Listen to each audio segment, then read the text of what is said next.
सलमान खानच्या हत्येचा कट रचणाऱ्या टोळीतील आणखी एक आरोपी अटकेत. लॉरेन्स बिश्नोई आणि गोल्डी ब्रार गँगमधील आरोपी हरियाणा पोलिसांच्या ताब्यात. आयएस अधिकारी विकास रस्तोगी यांच्या मुलीची आत्महत्या. मुंबईतील इमारतीच्या 10व्या मजल्यावरून उडी मारून आत्महत्या. आत्महत्येचं कारण अद्यापही अस्पष्ट. कर्म केलं आता फळाची अपेक्षा नाही. निकालाच्या आदल्या दिवशी पंकजा मुंडेंचं वक्तव्य. भजनातही होत्या दंग.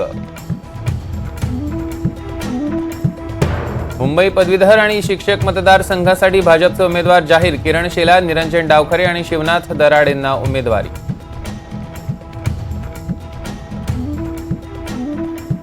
लोकसभा निवडणुकीच्या निकालाआधीच भाजपकडनं लाडूची ऑर्डर. मुंबईतील गिरगाव चौपाटीच्या गणेश भांडारात हजारो किलो लाडूंची ऑर्डर. उद्या निकालानंतर वाटणार लाडू. पुणे पोर्श अपघात प्रकरणी कारच्या कंपनीचा अहवाल पोलिसांना सादर. कारमध्ये तांत्रिक बिघाड नसल्याचा पोर्श कंपनीचा अहवाल.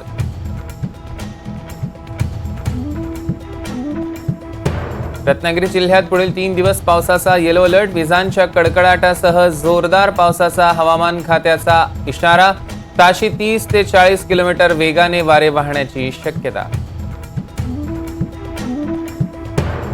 मुंबई आणि ठाण्यात 2 दिवस उष्णतेच्या लाटेचा इशारा असताना ठाण्यात रिमझिम पावसाची सुरुवात. पावसानं नागरिकांना उकाड्यापासून दिलासा. आसाममधील 13 जिल्ह्यात पूरस्थिती. 564 गावं पुराच्या विळख्यात. मृतांची संख्या 14 वर. बंगळुरूमध्ये रेकॉर्ड ब्रेक पाऊस. जून महिन्यातल्या पावसाचा 133 वर्षांचा रेकॉर्ड मोडला. महाराष्ट्रात येण्याआधी मान्सूनचा कर्नाटकात धूमधडाका.